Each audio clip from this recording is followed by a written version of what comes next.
오늘 첫 소식입니다. 북한과 러시아가 김정은 북한 국무위원장의 러시아 방문을 공식 인정했습니다. 러시아는 김정은 위원장이 푸틴 대통령을 만나 양국 관계를 논의할 예정이라고 밝혔습니다.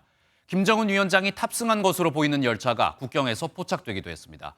북러 정상회담은 이르면 오늘 열릴 것으로 관측됩니다. 장덕진 기자가 보도합니다. 러시아 크렘린궁이 김정은 북한 국무위원장의 러시아 방문을 공식 발표했습니다.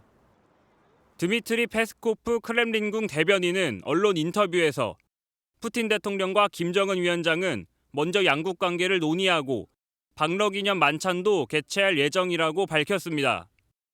북한 조선중앙통신도 러시아와 시점을 맞춰 김 위원장의 러시아 방문 사실을 밝혔습니다. 정상회담이 열리면 김 위원장과 푸틴 대통령의 만남은 지난 2019년 북러 정상회담 이후 4년 5개월 만에 다시 성사됩니다. 정부도 김 위원장의 방러 상황을 예의주시했습니다. 방문을 하게 되면 푸틴 러시아 대통령과의 회담을 갖는 방안을 추진하고 있는 것으로 평가하고 있습니다. 김 위원장은 전용 열차를 타고 평양에서 러시아로 출발한 걸로 전해졌는데 지난 정상회담과 경로가 같다면 중국을 경유하지 않고 함경북도 나진과 러시아 하산을 잇는 철길을 따라 블라디보스토크에 도착할 것이란 전망이 나옵니다. 접경지대에서는 김 위원장의 전용 열차인 태양호와 비슷한 짙은 녹색 몸체에 노란색 줄이 그어진 열차가 포착됐습니다. 두 정상은 동방경제포럼이 열리는 블라디보스토크에서 오늘이나 내일 만날 것으로 관측됩니다. 제3의 장소에서 회담을 가질 가능성도 배제할 수 없는 상황에서 양측은 회담 장소와 시간을 특정하지 않고 있습니다. 한편 두 정상의 회담에서는 우크라이나 전쟁으로 재래식 무기가 부족한 러시아와 위성과 핵 추진 잠수함 등 기술을 원하는 북한의 이해관계가 맞아떨어져 무기 거래와 군사 분야 협력 등이 논의될 것으로 관측됩니다. MBN 뉴스 장덕진입니다. 북한과 러시아의 이번 정상회담은 그야말로 철통 보안 속에 진행되고 있습니다. 4년 전에는 양국 모두 미리 공식 일정을 확인해 줬는데 이번에는 극도의 보안 속에 구체적인 장소와 시간을 공개하지 않고 있습니다. 이 내용은 신재우 기자가 보도합니다. 지난 2019년 북러 정상회담을 약 일주일 앞두고 러시아는 김정은 위원장 초청 사실을 직접 발표하며 분위기를 띄웠습니다. 당시 북한도 김 위원장 출발 전날 관영 매체를 통해 방러를 공식화했습니다. 하지만 이번 회담을 앞두고 북러 모두 극도의 보안을 지키고 있습니다. 회담 가능성도 미국 뉴욕타임스가 처음 보도하는 등 구체적인 일정을 여전히 함구하고 있는 겁니다. 더구나 동방경제포럼에서 양국 정상이 만날 것이란 예상도 러시아 측에서 부인하며 북러 정상회담의 장소, 시기가 모두 미궁에 빠진 상황. 전쟁 중인 나라를 방문하는 김 위원장의 동선이 사실상 전부 공개된 만큼 양국 정상의 안전 문제가 가장 크게 고려된 것으로 보입니다. 국제 형사재판소에 지금 푸틴이 제소돼가지고 사실상 국제적인 지금 표적 대상이 됐잖아요. 북한도 역시 마찬가지고 보안이 그때 2019년하고는 완전히 상황이 다르죠. 또 국제사회의 제재를 받는 북러가 이번 회담에서 무기 거래를 논의할 가능성이 큰 만큼 이에 대한 비난을 최소화하려는 침묵이란 분석도 나옵니다. MBN 뉴스 신재우입니다. 미국 정부 역시 김정은 북한 국무위원장이 러시아로 이동하고 있다고 밝혔습니다. 북한과 러시아의 무기 거래와 관련해서는 푸틴 러시아 대통령이 국제 왕따에게 구걸하고 있다고 비판했습니다. 워싱턴에서 최중락 특파원입니다. 펠 라이더 미 국방부 대변인은 김정은 북한 국무위원장이 러시아로 이동하고 있다고 공식 확인했습니다. 라이더 대변인은 또 미국은 북한이 러시아의 물자 지원을 검토하는데 여전히 우려하고 있다고 밝혔습니다. 특히 미 국무부는 북한에 대해 새로운 제재를 부과하는 데 주저하지 않을 것이라며 푸틴의 지원 요청은 구걸이라고 비판했습니다. To meet with an international pariah to ask for assistance in a war that he expected to win in the opening month, I would characterize it as him begging for assistance. 정방미 국무부 대북정책 부대표는 김정은과 푸틴의 회담에서 러시아에 대한 북한의 상당량과 많은 종류의 탄약 제공이 결정될 것이라고 예상했습니다. finalize a growing arms transfer relationship in which Russia receives significant quantities and multiple types of munitions from the DPRK for the Russian military to use against Ukraine. 백악관은 성명을 통해 북한이 러시아에 무기를 제공하거나 판매하지 않겠다고 한 공개 약속을 지킬 것을 다시 한번 촉구했습니다. 외신들은 북러 간 군사협력이 강화되면서 우크라이나 전쟁과 동북아 정세에 미칠 파문에 주목했습니다. AP통신은 북한이 무기 지원 대가로 대륙간 탄도미사일을 비롯한 첨단 무기 기술을 얻으면서 한미를 겨냥한 안보 위협이 증가될 수 있다고 우려했습니다. 여러 차례 경고에도 김 위원장이 러시아 방문길에 오르면서 실제 무기 거래가 이루어지면 미국이 어떤 대응에 나설지에도 관심이 쏠립니다. 워싱턴에서 MBN 뉴스 최종락입니다.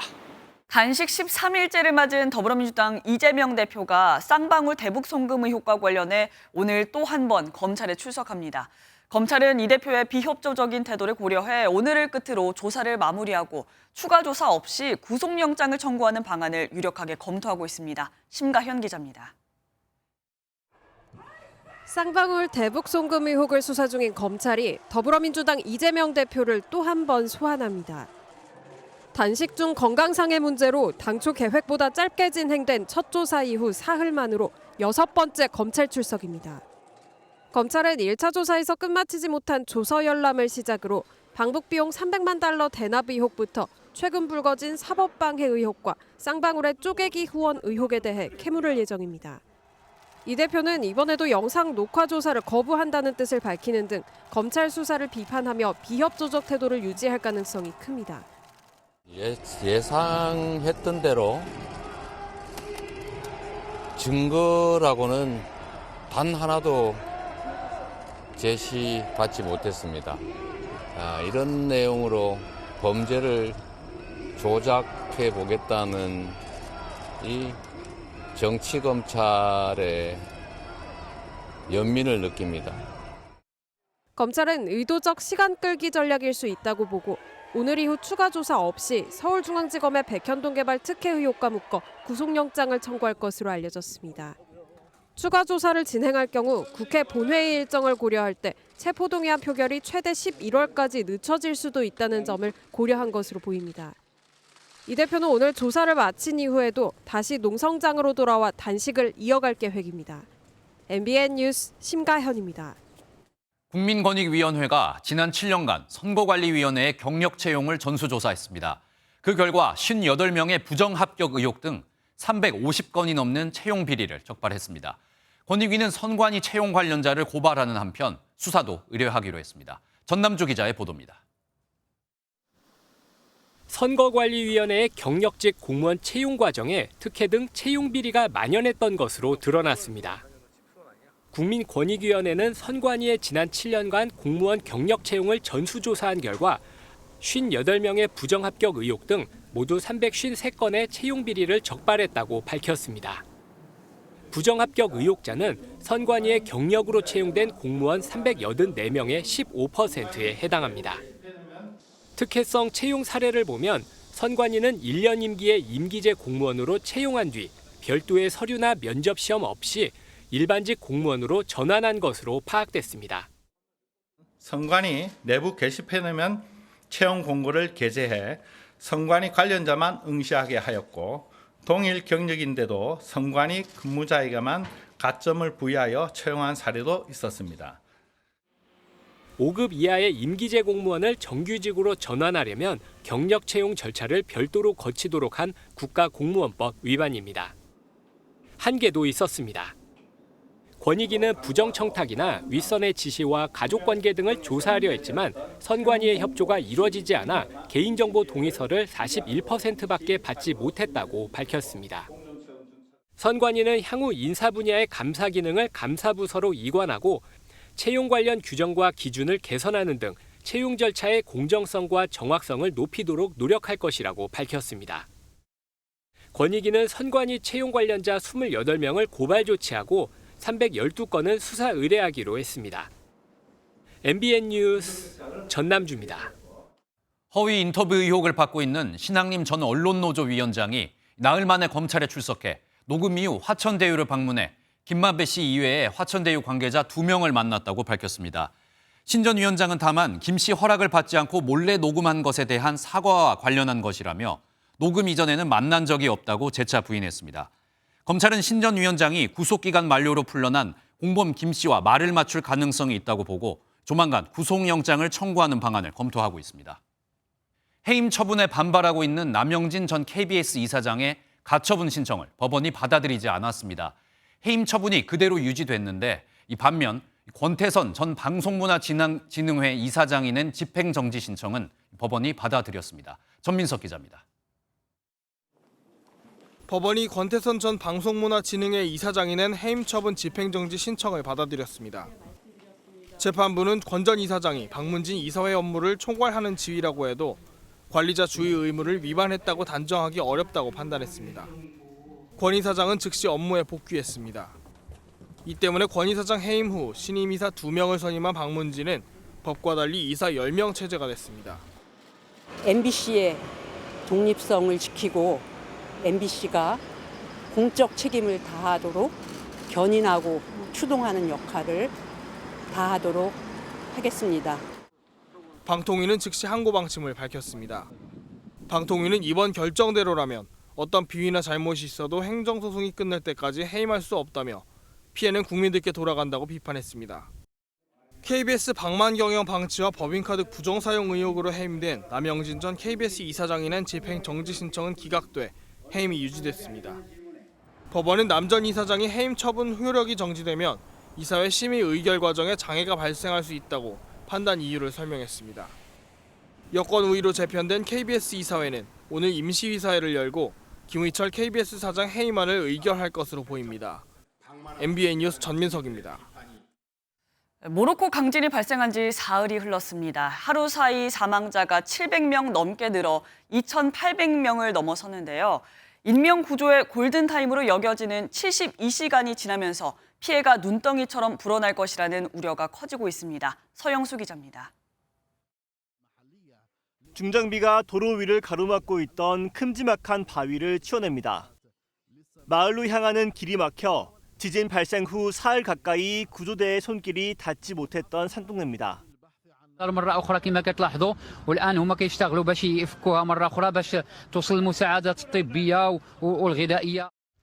접근이 어려웠던 외딴 산악지대까지 구조대가 진입하면서 집계되는 피해 규모도 빠르게 늘고 있습니다. 모로코 내무부가 집계한 사망자는 2,862명으로 하루 사이 740명 증가했습니다. 사망자 거의 대부분은 건물 잔해에 매몰돼 숨진 것으로 전해졌습니다. 전문가들은 지진에 취약한 벽돌과 진흙으로 지은 주택들이 인명 피해를 키운 원인이라고 지목했습니다. Problem with rubble and mud brick materials for the older houses. The whole material is so brittle, it really won't leave many pockets that you could survive in. 모로코 정부는 피해를 입은 주민들에게 보상을 약속했습니다. اللي غادي تمشي لعند الناس باش يمكن يساهموا في إعادة البناء إن شاء الله ديال المنازل ديالهم وديال السكنة ديالهم اللي كانت. 인명 구조의 골든 타임으로 여겨지는 72시간이 지나면서 한 명의 생존자라도 더 찾으려는 시간과의 싸움이 절박해지고 있습니다. MBN 뉴스 서영수입니다. 북아프리카 리비아 동부엔 강력한 폭풍이 상륙하면서 지금까지 최소 150명이 숨진 것으로 전해졌습니다. 실종자가 많아 리비아 당국에선 사망자가 2,000명을 넘어설 수 있다는 관측이 나오고 있습니다. 노태현 기자입니다. 흙탕물에 아파트 단지와 도로가 잠겨 있습니다. 물이 빠진 곳엔 차량들이 한 대 뒤엉켜 쌓여 있습니다. 폭풍 데니얼이 휩쓸고 간 북아프리카 리비아 동부의 모습입니다. 현지 시간 11일 알자지라 방송은 이번 폭풍과 홍수로 동북부 데르나시 등에서 지난 이틀간 최소 150명이 숨졌다고 보도했습니다. 리비아 동부의회가 지명한 하마드 총리는 현지 방송과의 인터뷰에서 사망자가 2,000명을 넘을 수 있다는 우려를 드러냈습니다.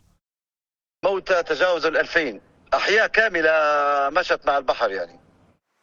리비아 동부군은 5, 6천 명이 실종됐다고 밝히기도 했습니다. 다만 이런 수치에 대한 출처나 근거는 밝히지 않았다고 로이터 통신은 전했습니다. 하마드 총리는 데르나시를 비롯한 피해 지역을 재해 지역으로 지정하고 3일간의 애도 기간을 선포했습니다. 리비아는 지난 2011년 아랍의 봄 혁명으로 카다피 정권이 무너진 뒤 동부를 장악한 리비아 국민군과 서부의 통합정부가 대립하는 무정부 상태가 이어지고 있습니다. MBN 뉴스 노태현입니다. 일본이 후쿠시마 원자력 발전소의 오염수 1차 방류를 마무리했습니다. 도쿄전력은 약속한 대로 방류한 삼중수소 농도가 기준치 이하라고 밝혔는데요. 2차 방류는 이르면 이달 말이나 다음 달 초부터 시작될 것으로 보입니다. 백길종 기자입니다. 도쿄전력이 후쿠시마 원자력 발전소 오염수 1차 해양 방류를 완료했습니다. 8月24日に開始されたアルプス処理水の海洋放出について第1回分約7800立方メートルの放出が本日に完了したことは承知しています。 2차 방류 시기는 이르면 이달 말이나 다음 달 초로 예상됩니다. 放出時期については現場での点検等を行った上で今後示されるものと聞いていますが、引き続き安全に進められるよう注視してまいりたい考えます。 1차 때처럼 2차는 약 7,800톤을, 내년 3월까지 4번에 걸쳐 총 31,200톤의 오염수를 방류할 예정입니다. 도쿄전력은 1차 방류에서 설비나 운영 등의 문제가 없었다고 밝혔고 우리 정부도 인정했습니다. 채취된 시료를 분석한 결과 역시 삼중수소 농도가 방출 중단 판단 기준보다 훨씬 낮은 수준임을 확인했습니다. 정부는 다음 주 중으로 우리 전문가들의 현장 시찰을 다시 추진하겠다고 밝혔습니다. MBN 뉴스 백길종입니다. 오늘까지 내륙을 중심으로 30도 안팎의 낮더위가 이어지겠습니다. 오후에는 남부지방 곳곳에 요란한 소나기가 내리겠는데요. 날씨 알아봅니다. 김다영 기상캐스터 자세한 날씨 전해주시죠. 네, 9월 중순에 접어들었지만 낮더위는 여전합니다. 오늘도 한낮에는 반소매 차림이 어색하지 않겠는데요. 낮 최고 기온 서울 30도, 전남 담양과 경남 밀양은 31도까지 오르면서 평년 기온을 3도가량 웃돌겠습니다. 그래도 내일부터는 더위의 기세가 점차 누그러지겠습니다. 내일 서울의 낮 기온 27도로 오늘보다 3도 정도 낮겠고요. 글피인 금요일에는 전국적으로 비가 내리면서 부쩍 더 선선해지겠습니다. 오늘도 오후 한때 남부지방을 중심으로는 소나기 예보가 들어있습니다. 벼락과 돌풍을 동반해 요란스러울 수 있겠고요. 양은 5에서 20mm가 예상됩니다. 또 경기 북부와 영서 북부, 충남 북부에도 산발적인 빗방울이 떨어지는 곳이 있겠습니다. 이 시각 현재 기온 보겠습니다. 서울 21.9도, 대전 21도로 선선하게 출발하고 있는데요. 한낮에는 대부분 30도 안팎까지 오르면서 덥겠습니다. 날씨였습니다. 오늘 하루 중요한 일정을 소개해드리는 굿모닝 오늘입니다. 어떤 일정이 있는지 함께 살펴보겠습니다. 윤석열 대통령이 오늘 국무회의를 열고 인도네시아 인도 순방 성과를 설명합니다. 김정은 북한 국무위원장과 푸틴 러시아 대통령의 회담에 대한 비판 메시지와 추석 연휴를 앞두고 민생과 관련한 발언을 할 것으로 예상됩니다. 국민의힘과 정부가 국회에서 교권 회복을 위한 아동학대 처벌 특례법 일부 개정안을 논의합니다. 개정안은 교원의 정당한 생활지도에 대한 신고에 대해서는 수사 전에 해당 교원이 소속된 교육청의 의견을 청취해야 한다는 내용을 담고 있습니다. 이재명 더불어민주당 대표가 쌍방울 그룹 대북 송금 의혹과 관련해 검찰에 재출석해 조사를 받습니다. 검찰은 단식 13일 차에 접어든 이 대표의 건강 상태를 고려해 가능한 저녁 전에 조사를 마칠 수 있도록 하고 휠체어나 구급차 등도 비치할 예정입니다. 국회 과학기술정보방송통신위원회는 오늘 오후 전체회의를 열고 이른바 김만배 허위 인터뷰 의혹 문제를 제기하며 이동관 방송통신위원장 등을 상대로 현안 질의를 진행합니다. 국민의힘은 가짜뉴스 대응책 마련을 주문할 것으로 보이는데 민주당은 여야 간 합의되지 않은 일정이라며 회의에 불참할 가능성이 있습니다. 서울 강남에서 마약을 한 채 롤스로이스 차량을 몰다 행인을 들이받은 사건 기억하십니까? 어이없는 사건이 벌어진 지 한 달여 만에 또다시 비슷한 일이 일어났습니다. 고급 외제차를 몰던 30대 남성이 흉기를 들었다는 신고를 받고 경찰이 출동했는데 마약 간이 검사 결과 이 남성도 약물에 취한 상태였습니다. 박유영 기자입니다. 어제 오후 4시 반쯤 서울 논현동에서 30대 남성이 주차 시비 끝에 상대방을 흉기로 위협한 뒤 달아났다는 신고가 경찰에 접수됐습니다. 남성이 발견된 곳은 인근인 서울 신사동의 번화가. 남성은 자신의 차량을 이렇게 인도 한복판에 세워놓고 자리를 떴다가 범행 3시간 만에 경찰에 붙잡혔습니다. 이 남성은 다툼이 생기자 자신의 차량에서 흉기를 꺼내 들었는데 피해자는 다행히 다친 곳은 없는 것으로 전해졌습니다. 노란 차, 거기서 형사분들이 증거물 다 빼더라고. 남북이니까 차이도 다 빼고. 목격자들은 체포 당시 남성이 몸을 제대로 가누지 못해 비틀거리는 상태였다고 말했습니다. 전신 문신했고 처음에 좀 질병이 있는 사람인 줄 알았었어요. 숙여갖고 이제 부들부들 떨고 있고 완전 인사불성인 상태였고. 경찰이 실시한 마약 간이 시약 검사에서도 양성 반응이 나온 것으로 확인됐습니다. 아직 입시장에 있어요. 그걸 조사해봐야 아직 몰라요. 경찰은 마약 투약 경위 등을 조사하면서 이른바 롤스로이스남 사건과의 연관성도 확인할 방침인 것으로 알려졌습니다. MBN 뉴스 박영입니다. 경기도 의왕의 한 상수도 공사 현장에서는 작업 중이던 근로자 2명이 토사에 매몰돼 숨지는 사고가 발생했습니다. 경찰은 제대로 된 안전 조치 없이 작업이 진행됐을 가능성이 큰 것으로 보고 수사를 벌이고 있습니다. 이재호 기자가 보도합니다. 구조대원들이 흙더미 속에 매몰된 작업자를 구출합니다. 어제 오전 10시 50분쯤 경기도 의왕시의 한 상수도 공사 현장에서 작업자 2명이 토사에 매몰됐습니다. 사고는 2m가 넘는 깊이로 파놓은 이 구덩이 안에서 작업하던 작업자들 머리 위로 쌓여있던 흙더미가 쏟아지면서 발생했습니다. 같이 일하는데 우리는 여기서 하고 상수도 가는 데서 하다 그래. 이 사고로 70대와 30대 근로자가 숨졌습니다. 이들은 노후화된 상수도관 교체를 위해 용접 작업을 하다 사고를 당한 것으로 알려졌습니다. 토사와 함께 하나에 300kg에 달하는 콘크리트 경계석도 무너져 피해를 키웠습니다.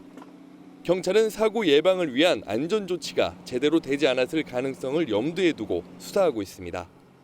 이렇게 칸막이를 쳤으면 그 흙이 안 내려올 텐데 그거 안 하고 했다 보니까 그 하중에 못 이겨서 나머지 그 판 흙이 또 내려왔을 수 있고 이런 사안이거든요. 경찰은 관계자 등을 상대로 정확한 사고 원인을 조사하고 있습니다. MBN 뉴스 이조입니다. 어제 오전 10시 54분쯤 충남 서천군의 서천화력발전소에서 수증기가 누출되는 사고가 발생했습니다. 이 사고로 작업 중이던 하청업체 50대 직원이 심정지 상태로 병원에 옮겨졌으나 숨졌고 함께 옮겨진 3명은 화상으로 현재 치료를 받고 있습니다. 소방당국은 근로자들이 보일러 밸브 점검 작업을 하던 중 배관이 폭발해 사고가 난 것으로 보고 정확한 사고 경위를 조사하고 있습니다. 전북 전주의 한 빌라에서 20개월로 추정되는 아들을 남겨두고 40대 여성이 숨진 채 발견됐습니다. 숨진 여성은 2달 전 위기 가정 대상자로 선정됐지만 이 행정의 노력은 턱없이 모자랐습니다. 대상자는 수백 명인데 위기 가정을 발굴하는 공무원은 단 1명에 불과했습니다. 보도에 강세훈 기자입니다. 빌라 문 앞에 폴리스 라인이 쳐 있습니다. 이 집에 사는 40대 여성이 숨진 채 발견된 것 지난 8일 오전입니다. 사인은 동맥경화로 보인다는 국가수 소견이 나왔습니다. 사인의 가장 근접한 것은 동맥경화다. 그걸로 확정이 된다라면 범죄 개연성은 없잖아요. 본인의 질병이니까. 숨진 여성은 가스비와 건강보험료 등을 장기간 내지 못해 2달 전 위기가정 대상자로 선정됐습니다. 하지만 동사무소의 전담 공무원이 1명에 불과해 해당 가정조사가 제대로 안 된 것으로 드러났습니다. 4차에 걸쳐서 올해 내려왔거든요. 전체가 560명이라는 숫자. 그걸 1명이 담당하는 거예요? 네. 숨진 여성 옆에는 20개월로 추정되는 남자아이가 쓰러져 있었습니다. 아이는 며칠간 음식을 먹지 못해 건강이 악화됐지만 현재는 생명에 이상이 없는 것으로 알려졌습니다. 그런데 여성은 아이의 출생 신고도 하지 않은 것으로 확인됐습니다. 애 있는지는 몰랐어요. 애를 데리고 돌아다니지는 않았어요. 한 번도. 경찰은 국과수의 진작 확인 검사를 의뢰했습니다. MBN 뉴스 강세훈입니다.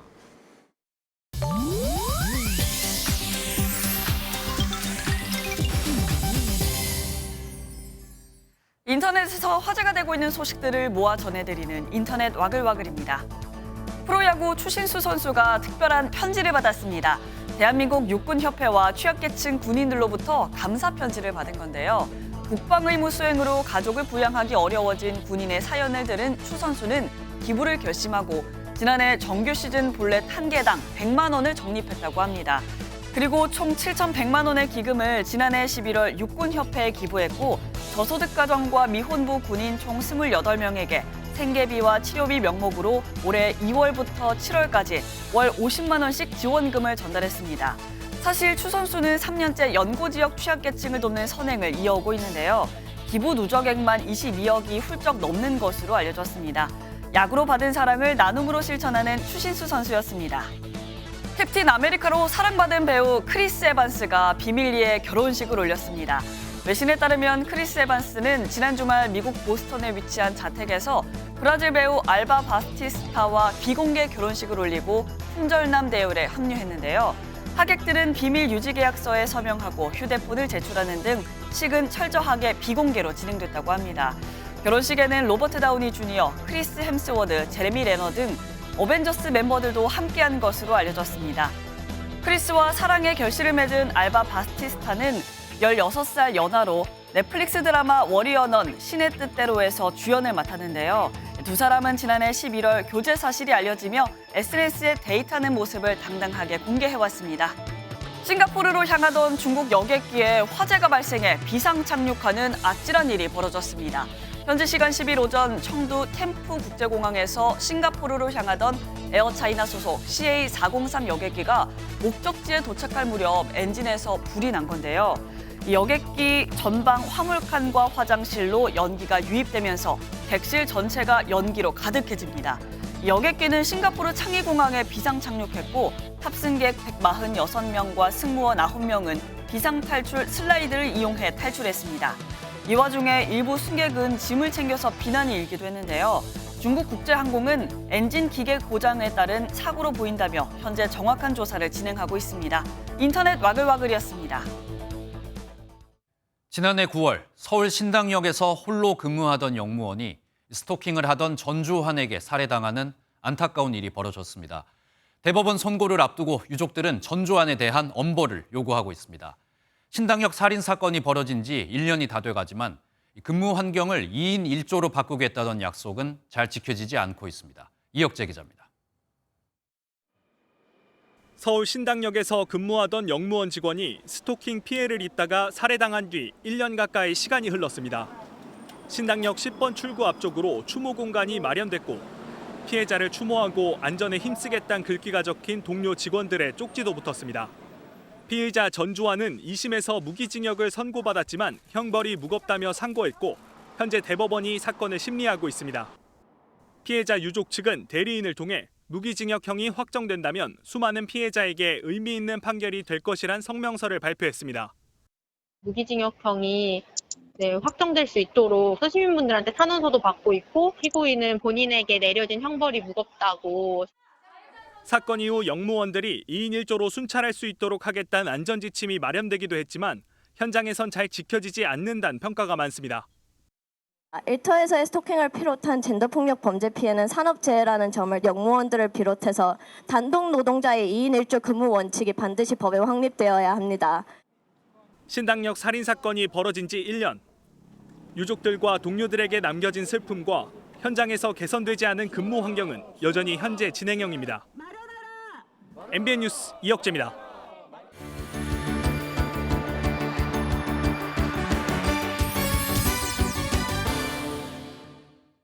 굿모닝 월드입니다. 마른 하늘에 날벼락이라도 떨어진 걸까요? 아르헨티나 어느 도시의 밤하늘이 별안간 환하게 빛나 화제입니다. 주민들을 놀라게 했을 한밤중의 섬광, 그 정체가 궁금합니다. 아르헨티나 남부 바릴로체. 설산이 아름다워 남미의 스위스라 불리는 이곳의 밤이 별안간 환하게 빛납니다. 마을 곳곳을 비추는 CCTV에 포착된 영상인데요. 어둡던 주택가도 도로에도 환한 빛이 머물고요. 마을을 둘러싼 설산도 일순간 그 모습을 선명하게 드러냅니다. 밤하늘을 환하게 빛낸 빛의 정체, 바로 유성체입니다. 대기와의 마찰을 통해 뜨거워진 일부 유성체가 폭발하는 현상이라는데요. 일시적으로 태양보다 더 밝은 빛을 내면서 이렇게 마을의 밤을 환하게 비춘 겁니다. 다행히 별다른 피해는 없었다는데요. 한밤중의 섬광에 주민들은 가슴을 쓸어내렸을 것 같네요. 바로 옆 남미 칠레의 밤은 그 어느 때보다 엄숙하고 고요했습니다. 어제는 칠레 군부 쿠데타 50주년이었는데요. 희생자를 추모하고 진상규명을 촉구하는 침묵의 시위가 있었습니다. 지난 주말 밤 칠레 산티아고 대통령궁 앞 광장. 검은 옷을 입은 여성들이 촛불을 든 채 묵묵히 행진합니다. 누군가의 사진, 팻말이 보이고 이따금 구호가 터져나오기도 하지만 대체로 침묵을 지키는 집회가 이어지는데요. 군부 쿠데타 50주년, 독재 정권에 저항한 여성들의 정신을 되새기는 침묵 집회 현장입니다. 1973년 9월 11일 쿠데타를 통해 집권한 아우구스토 피노체트 군부 정권. 17년간의 독재 치하, 모진 고문 등으로 수만 명이 희생되고 말았는데요. 50년이 지났지만 이들은 아픔의 역사를 똑똑히 기억하는 중입니다. 이렇게 잊기 힘든 아픔의 역사, 때론 필요에 의해 잠시 접어두기도 하죠. 적국으로서 서로 총칼을 겨눴던 베트남과 미국, 두 손을 뜨겁게 맞잡는 바이든 대통령의 국빈 방문이 진행 중입니다. 흰 티셔츠 한가운데 자리 잡은 미국 바이든 대통령. 색색의 티셔츠에 그 모습이 새겨집니다. G20 정상회의를 마치고 국빈 방문한 바이든 대통령을 맞는 베트남 모처의 풍경인데요. 종 공산당 서기장의 초청으로 베트남을 찾은 그를 환영하는 성조기가 곳곳에 내걸렸습니다. 양국은 포괄적, 전략적 동반자 관계라는 최고 수준의 외교 관계를 맺게 됐는데요. 남중국해 영유권을 두고 중국과의 갈등에 고심 중인 베트남. 외교는 물론 경제 효과까지 여러모로 미국의 가세가 반가울 베트남의 분위기가 느껴지는 것 같네요. 굿모닝 월드였습니다. 세계는 일찌감치 온실가스 감축을 위해 교통량을 줄이는 정책을 쓰고 있습니다. 그중에 하나가 요금 혜택인데요. 서울시도 대중교통을 무제한으로 탈 수 있는 정기권을 도입해 승용차와 온실가스를 줄이는 정책을 시행합니다. 보도에 신희진 기자입니다. 독일에서는 월 49유로, 우리 돈 7만 원 정도의 티켓을 사면 지하철과 버스, 트램 등 모든 대중교통을 횟수 제한 없이 탈 수 있습니다. 독일은 지난 5월부터 온실가스 감축을 위한 친환경 교통 정책으로 도이칠란드 티켓을 도입했습니다. 이런 정책이 서울에서도 시행됩니다. 앞으로는 교통카드 한 장으로 서울의 대중교통을 무제한으로 이용할 수 있습니다. 이른바 기후동행 카드인데 매달 6만 5천 원씩 충전해서 이용합니다. 서울 시내버스와 마을버스, 지하철은 물론이고 공공자전거 따릉이도 무제한으로 탈 수 있습니다. 내년에 도입될 한강 수상버스인 리버버스까지 서울 권역의 모든 대중교통에 적용됩니다. 기후동행 카드가 도입되면 대중교통 이용 승객 50만 명이 1인당 연간 34만 원 이상 할인 혜택을 보고 승용차 이용은 13,000대, 온실가스는 3만 2천 톤가량 줄 것으로 기대됩니다. 최근에 유가가 많이 올랐음에도 불구하고 우리의 경우에는 승용차 이용이 줄어드는 게 아니라 오히려 역행하고 있다, 늘어나고 있다. 특단의 대책이 필요하다는. 다만 서울과 연결된 경기도와 인천에선 기후동행 카드를 사용할 수 없어 반쪽짜리 교통정책이란 지적도 나옵니다. 서울시는 내년 1월부터 5월까지 시범사업대 수도권 공동시행 방안을 계속 논의하되 합의되지 않더라도 7월 1일부터 본격 운영할 계획입니다. MBN 뉴스 신혜진입니다. 아시아 최대 지식축제 세계 지식포럼이 오늘 개막합니다. 눈만 뜨면 새로운 기술이 등장하는 테크노 빅뱅의 시대 미래를 조명한다는데요. 취재기자 연결해서 현장 알아보겠습니다. 오태윤 기자, 어떤 연사들이 참여하나요? 네, 제24회 세계 지식 포럼이 열리는 서울 장충 아레나에 나와 있습니다. 올해 세계 지식 포럼은 테크노 빅뱅을 주제로 열립니다. 지난해 챗 GPT가 등장한 이후 생성형 AI를 비롯해서 양자 컴퓨팅, 로보틱스 등 기술 개발을 두고 전 세계의 주도권 싸움이 치열한데요. 이런 테크노 빅뱅이 우리 삶에 어떤 영향을 가져올지 예측해보는 게 올해의 주제입니다. 오늘 개막식에는요, 스티브 잡스와 함께 애플을 만들고 디지털 시대를 연 스티브 워즈니악이 기조연설에 나섭니다. What's going on today? Where's technology gotten to today, and where is it headed in the future? So those are the main three themes, but they'll be asked,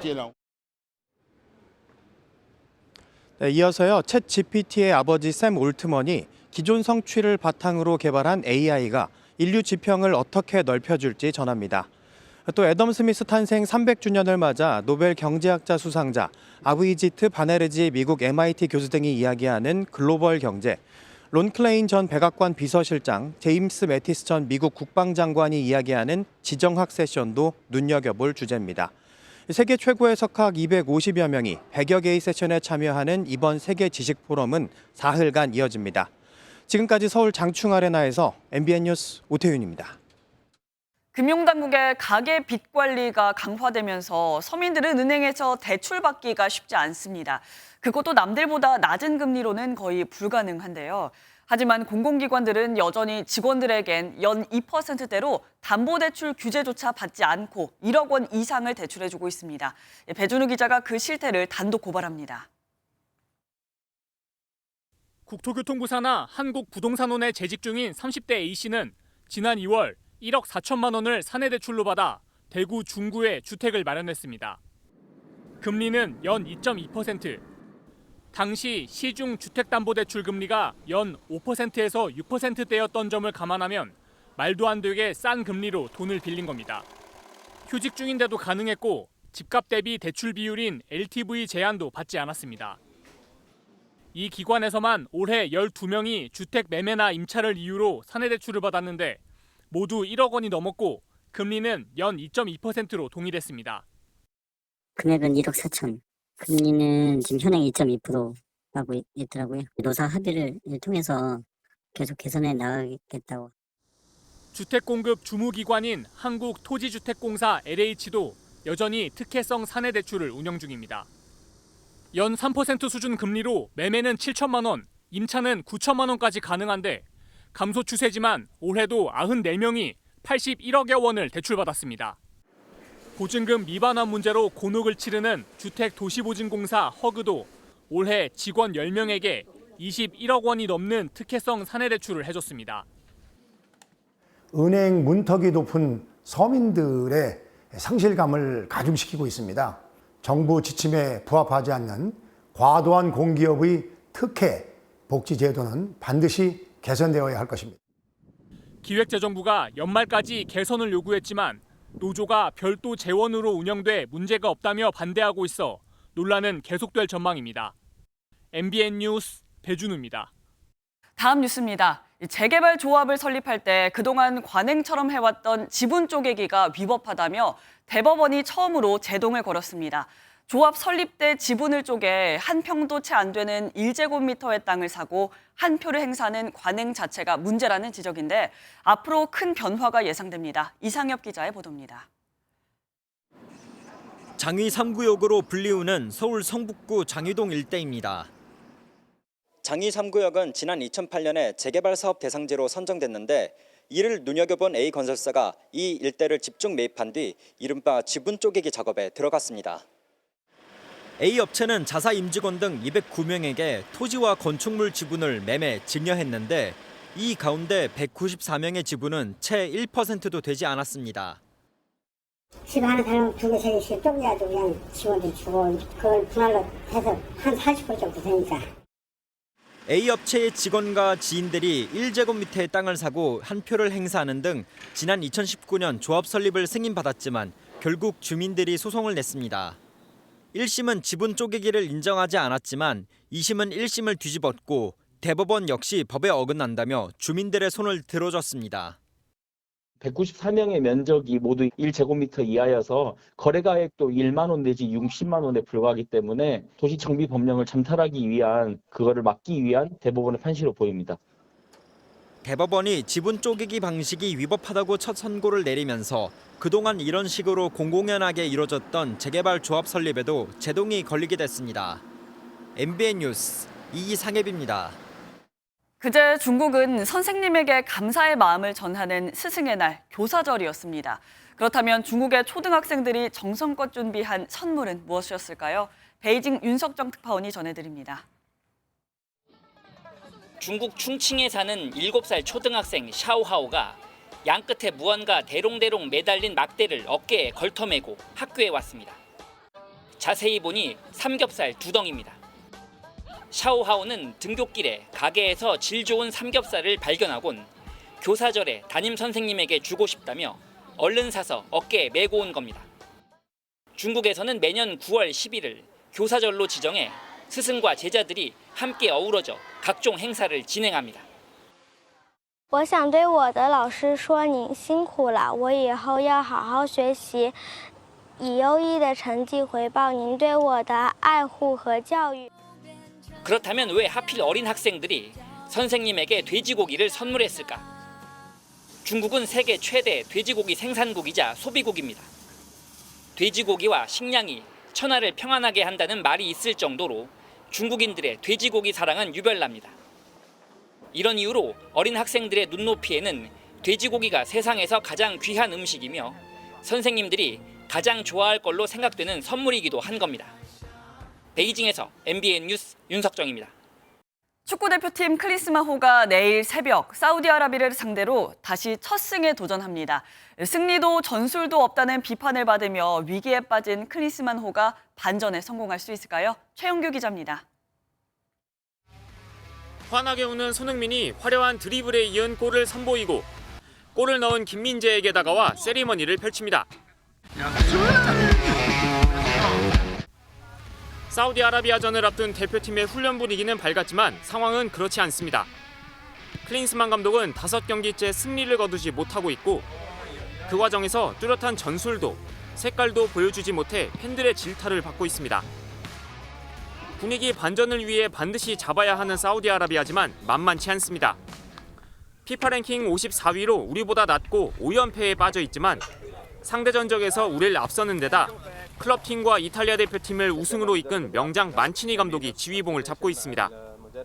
지난해 월드컵에서 우승팀 아르헨티나를 잡은 저력이 있는 사우디아라비아는 아시안컵에서 3차례나 우승한 경쟁 상대이기도 합니다. 최대 라이벌 일본도 클린스만 감독의 고국 독일을 4대1로 대파하며 아시안컵을 넉 달 앞두고 승승장구하는 상황. 각종 논란을 잠재우고 아시안컵 우승을 위해 1000% 집중하고 있다는 말을 증명하려면 클린스만 감독에게 사우디전 승리는 필수입니다. MBN 뉴스 최영규입니다. 9월 중순에 접어들었지만 낮더위는 여전합니다. 오늘도 한낮에는 반소매 차림이 어색하지 않겠는데요. 낮 최고 기온 서울 30도, 전남 담양과 경남 밀양은 31도까지 오르면서 평년 기온을 3도가량 웃돌겠습니다. 그래도 내일부터는 더위의 기세가 점차 누그러지겠습니다. 내일 서울의 낮 기온 27도로 오늘보다 3도 정도 낮겠고요. 글피인 금요일에는 전국적으로 비가 내리면서 부쩍 더 선선해지겠습니다.